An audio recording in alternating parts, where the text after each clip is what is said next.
Hey everyone, welcome to part 2 of the FJ Cruiser transfer case swap on the Sequoias. So in part 1 we showed you guys how to do the mechanical components of things with the transfer case and all of that. And in this section we're going to show you guys how to handle all the electric components regarding the ADD and the dash lights. So let's go under the hood and show you guys what we did so far. Alright, so we got the front diff ADD actuator wiring harness from 12 State Off-Road as we mentioned before, and this is what you get in the kit. You get the wiring harness with the loom that goes and connects to the front actuator. And to show you guys how it all works is you just have to run the positive side to power and then the white line to ground. And if we connect it, and then hopefully it works right now, and I hope it can be heard on the camera, but the front diff now engaged, and if we turn it off again it'll disengage us. Simple as that.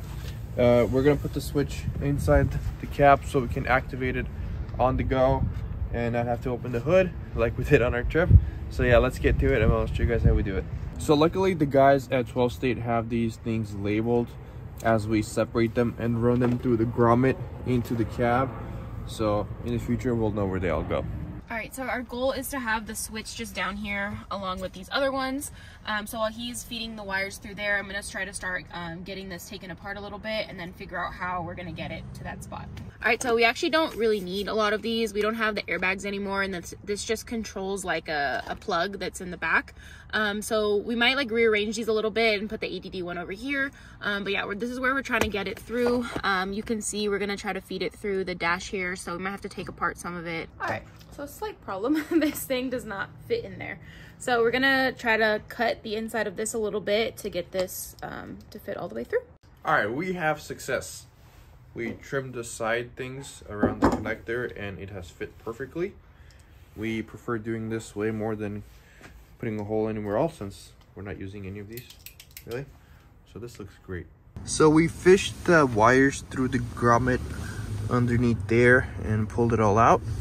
Now it's time to connect the power source to a fuse right here, which will connect to one of these right there. And then to show you guys from inside the engine bay, our wires are going through down there. It's going across, going behind the engine, and then connecting to the actuator on the front differential. We fed the wires through and we actually didn't need to take apart the center console at all, which was really nice. Okay, so we got the connector wired up again through the dash, and we're going to be connecting the power to the fuse and then finding a place to put the ground. Now here's the switch. We got it all wired up, and then with just a click of the button, yeah, obviously you can't hear on camera, but we do hear that the it's becoming engaged and then disengaged. So regarding the blinking lights on the dashboard, I looked through all the wiring diagrams trying to see a way to link the FJ Cruiser wires with the connector that's already down there, and I've honestly have not figured out a way to make that work. So until I figure something out, and till then what we're going to be doing is taking out the bolts out of the dashboard. I know that's not the correct way to do things, but while driving long distances the blinking lights do start to annoy us, so let's get this fixed now before any big trip that comes along. To remove the cluster, we just need to remove the 2 bolts that are up here with a tiny screwdriver. We removed the cluster and began unscrewing the cover on the back to expose the board.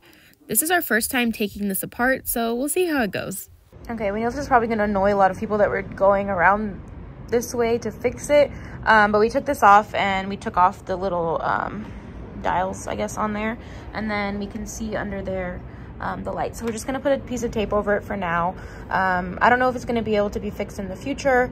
It's just honestly really annoying to see that blinking light all the time. Also, that first step that we did with like taking off that back cover to expose that, you don't need to do that. We realized that it's just easier to put tape from the front. We were initially trying to do it from the back because that's what we've seen in the past, but doing it from the front and just lifting this little cover up seems a lot easier. All right, so it's about to go back together. As you guys can see, we blocked off the tire light and there's no more blinking lights right there. All right, so she's putting that in there. I assembled this back together. All right, guys, that's going to be it for this video. We hope you enjoyed.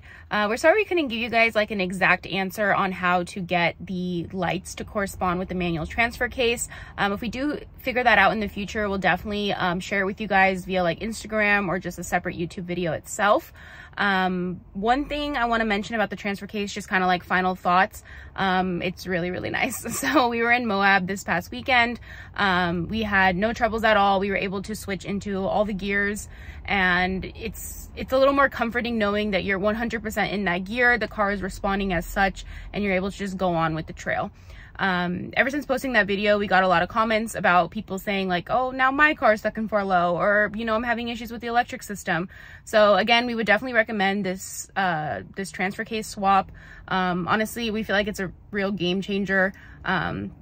Just not having to worry about any of the electrical things that can go wrong and usually do go wrong is kind of nice, especially when you're out in the middle of nowhere, maybe don't have the resources to help you out.